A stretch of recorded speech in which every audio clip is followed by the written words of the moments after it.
So this is gonna be more of a serious video today. I know I tend to do like deck lists and talk about my tournaments. Like I played with Goldango recently. It was a pretty decent deck.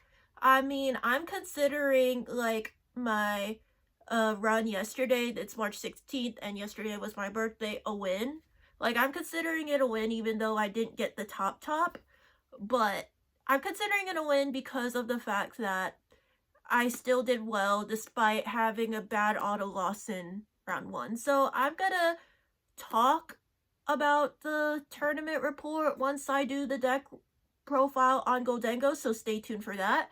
But for now, I'm just gonna take a more serious route with this and talk about the Pokemon TCG community and how it's kind of been basically one wild ride these past few months, or yeah, months now, because of the fact that Prismatic Evolutions came out January 17, and the market has been just over the roof lately, meaning like normally an ETB, this ETB right here in my hands would normally cost around $50 to $55 ish if you just got it at like Walmart or even at the Pokemon Center.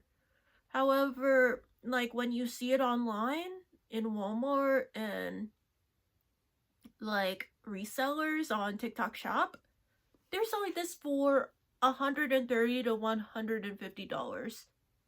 That's crazy for 9 packs. Let's just say if we did the 150 route. Let's go the 150 route.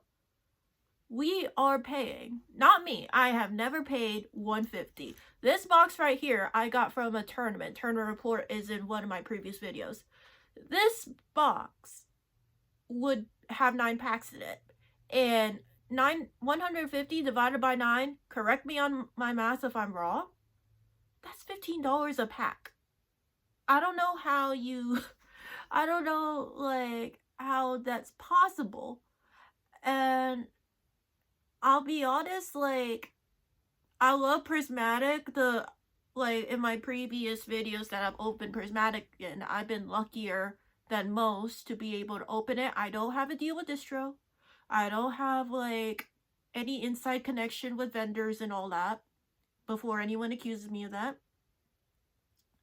I just happen to be luckier than most, like, because a lot of times when something is prismatic related, it's not on the shelves. I have shared photos in my Discord server about like my card hunts.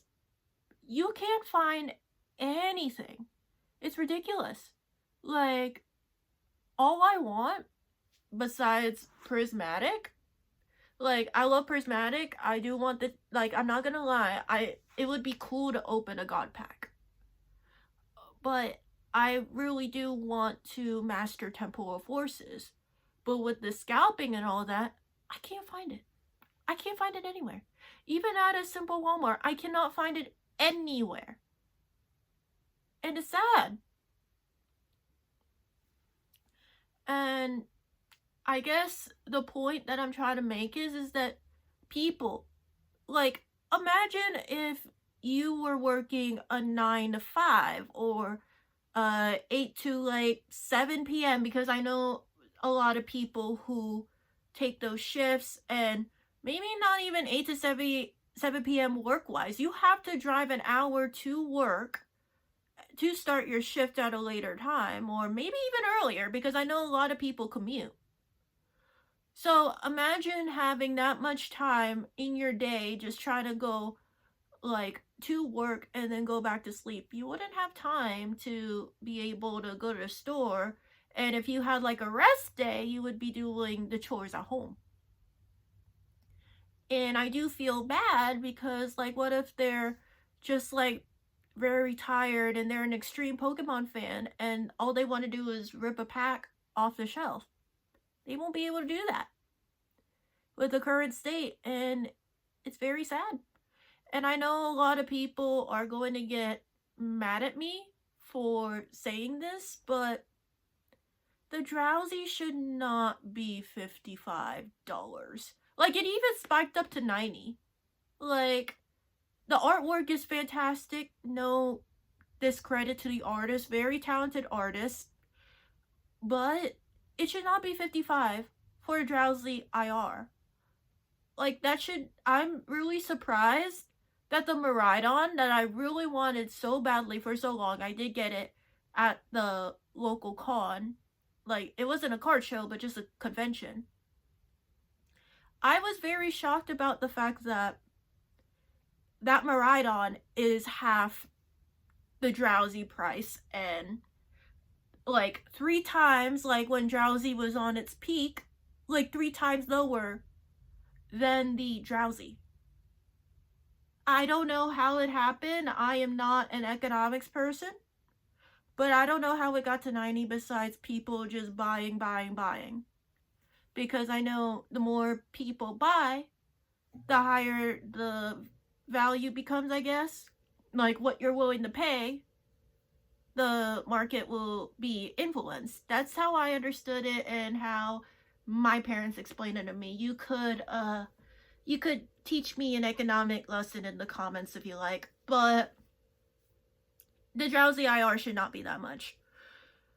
And I guess it's just fascinating how, well, not fascinating in the good way, but I can't think about any other word right now. But it's just baffling how much the Pokemon hobby has just turned into, like, okay, if I could get this one valuable card, the #1 card in the set, and then resell it, I can make bank. And then it's just frustrating because of the fact that you open so many packs. Let's just say you open so many packs and you're like $1,000 into like Surging Sparks already and you just pull Pikachu. You're not getting your money back. Like, it's just crazy. I mean, granted, I guess the rip-and shippers, like, I don't really understand rip-and shippers. I would never pay someone else to open my own pack. I'm not dissing anyone that does, but I would never do it for myself. And I guess the frustrating thing is that why would you buy a pack just for someone else to rip it? And then with the whatnot scams and all that, are you not afraid that they will just reseal the pack? Like, you see it on live. Like, you see it on, like, oh, I ripped the Umbreon for you. How do you even know they're not gonna, like, fake it? Like, fake the Umbreon. Or, like, send you the bulk, even though you're in it for the hit.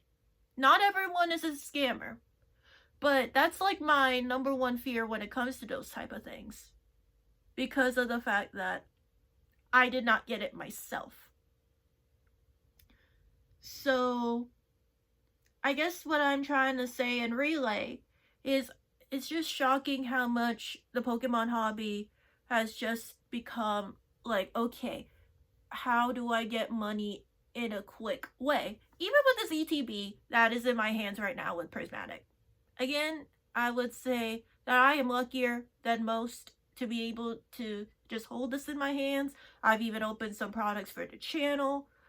But when I did the tournament, when I won this, people were asking, hey, like, not even to me, this was before we determined a winner. There was this random dude that was just like, hey, if one of you wins, except me, but like, if one of you wins this match or wins the tournament, can you sell it to me? And then it's like, I guess the guys were just entertaining the idea. Like, because they're in it for the fun. They're in it for the tournament. Like, it's a tournament at the end of the day. It's a game. And then someone bit and was like, sure, how much will you be able to pay for it? $200. I was already complaining about Prismatic being $150 from a reseller. Like, a reseller. $200 for 9 packs? That's $20 a pack. Like, correct me if I am wrong, but I don't even think Evolving Skies pays that much for a pack. Maybe it does. I don't know. I mean, I would never pay for Evolving Cries, because I'll be real with you, Evolving Cries I mean, it did not literally make me cry, but I almost cried due to the fact that the few packs that I have opened, approximately maybe 15. No, not 15, that's Crown Zenith. Maybe 10 at most. I literally did not even get a V. Like, normally I do not complain about that, but I understand why it is called Evolving Christ. But the fact of the matter is that we should not be paying $200 for this box. Like, I understand you could make an insane profit. Like, the profit margin would be astronomical due to the fact that the tournament fee was $20 and then the prize is this. And then minus 200. I mean, 200 minus 20, $180 of profit. That's tempting for anyone. However, I guess when I was in the tournament, I didn't think about money. I really didn't. All I was thinking was, I want to prove to myself that I can win this. I can be a good player just as anyone else. And also, I wanted to, like, just say, hey, I want an ETB. That was all I was thinking. And maybe something to open for the channel. And for something to open to the channel, speaking of which, I did a poll. And the poll results are so divided. I have never seen a poll result so divided. It was even 50-50 at some point. And it was like a mix of yes and then no's and then yes again. And it's still remaining a yes. But I was just like shocked. And I even had to say, like, at the little blurb, if you looked at the community post, this is not for sale before anyone says anything. Because I want to keep it as a memory. I wanted to keep this as a memory. But the reason why I considered keeping it sealed and I lost sight of it was because I was like, if this is sealed, I could be like, oh, I could do a sealed thing, like a sealed collection. And then the money will increase. So I'm human too, and I thought about the money for a second. And then someone's comment, I don't remember the username, but the summary of the comment was, I always ask myself all the time, but I end up opening it anyway because I'll miss out on what I don't open. And it jumped me back to reality. Like, that person is right. And a lot of other people kind of said the same thing. Like, they were encouraging me to open it. And I was just thinking, yeah, you're like, that person's right. Because the reality of the situation is, without the possibility of opening it, you will never know if there's a god pack in here. You will never know if there's just the Umbreon in here. And I don't even want the Umbreon SIR. Like, if I had to pick an evolution, I want Jolteon. I wouldn't know if Jolteon's in here. Granted, everyone says that the pull rates are abysmal, but I think, like, my friend and I, we were joking about this. I think, like, luck is a factor, but I think more so the purity side of things is another thing. Like, if you just look at it as like a money thing, you're never gonna get, I mean, not never, but I feel like it takes more out of you to get what you want. Versus, like, if you're not really looking or just doing it for the fun and not even thinking about the profit side of things, at least for me, this happens. If you're not thinking about, like, oh, I pulled the most expensive card of the set, if you're not even trying to think in that way or manner, your luck will be better. I don't know if it's just a karma thing, but karma does feel real. Because another thing that I was going to talk about was, like, recently I did a short opening of, like, 2 shorts doing Paldea Vault Packs. And I actually dealt with scalpers. I mean, there was a high chance that they were scalping and not just random people in the store, because they were like, I went to the Pokemon section just to see if there were any packs, and they were getting everything into their hands. They were like trying to get everything despite there being a limit. And so what happened is that I took the remaining packs and walked around the store until they left. Granted, was I scared? A little, because I had to look back a couple times to see if they were following me. And I'm not gonna lie, I thought they were for a second, because I did see people who were wearing similar clothes, but at least it wasn't them. But that's what they are going into, like aggressiveness over shiny cardboard. I don't understand. And seeing the Costco fights and the what's it called? The Costco fights in the vending machine where the Eagles fan or the Eagle, I mean, I'm not sure he's an Eagles fan, but the big guy pushing the other guy around for Pokemon, really? All because it's driven by greed. And I guess another frustrating aspect of this is I came into the hobby because I wanted to create a community, a nice community. And community is my goal. Like, we even just, like, my Discord server, I'm pretty sure I'll share the link in case I need to share the link again in a comment. So you could always join the Discord server if you like. Like, I do my best to involve an inclusive, a diverse community. Because we have people of different races, genders, and all that stuff. And like, I'm gonna just go on a segue here. Part of the reason why I joined the community, it's maybe selfish to you, but I just wanted to find a place where I belong. Because a lot of the times, like even in my regular life, I get made fun of for my speech. My like I had speech impediment, and I'm neurodivergent, so like falling under that spectrum of like autism, ADHD, things like that. So I just say neurodivergent to make my life easier. But the fact that people are like still commenting about how I am stupid because of it, like most of the times where I receive negativity, it's about my neurodivergence. And I'm real, like, I guess part of me, like, I don't get upset that much because I'm receiving it, but I guess what upsets me about that is people act like that's the end of the world. But that's a discussion for another day. And I came into this community to find a place to belong, and people in my real life, they are helping me with that.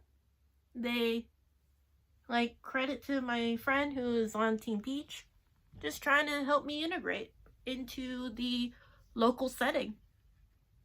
Like, without that, I would be like still at home, scrolling, making the deck videos, scrolling, not taking chances in bringing new decks to tournaments.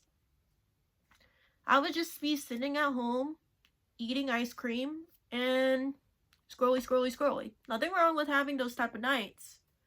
It's just, it's been so much better ever since I found that community. And I guess the shocking truth about all of this is that, like, I just wish the Pokemon hobby was more focused on community and building each other up and all that, instead of pushing around, like, boom, or like push to the ground, or get elbowed in the face over Pokemon cards. It should not be that way. It should be about being kind to each other and all that. I know that sounds like having a moral high ground, but everyone meaning true Pokemon fans. And even the parents that are just trying to do their best to provide for their kid who is starting to get into Pokemon, they should have the opportunity to be able to get those products. at a reasonable price. Not 3 times the market price. I mean the MSRP. But at the right retail price.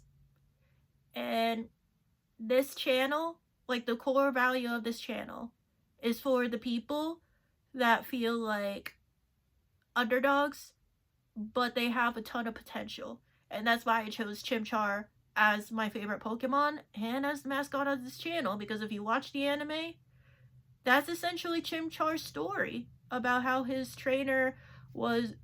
initial trainer was just so mean to him and like always putting him down. Chimchar's the ultimate example of an underdog, and that's why he's important. Anyways, that's all I gotta say. I hope you all have a fantastic day, and we will get back to the fun vibes after I post this video.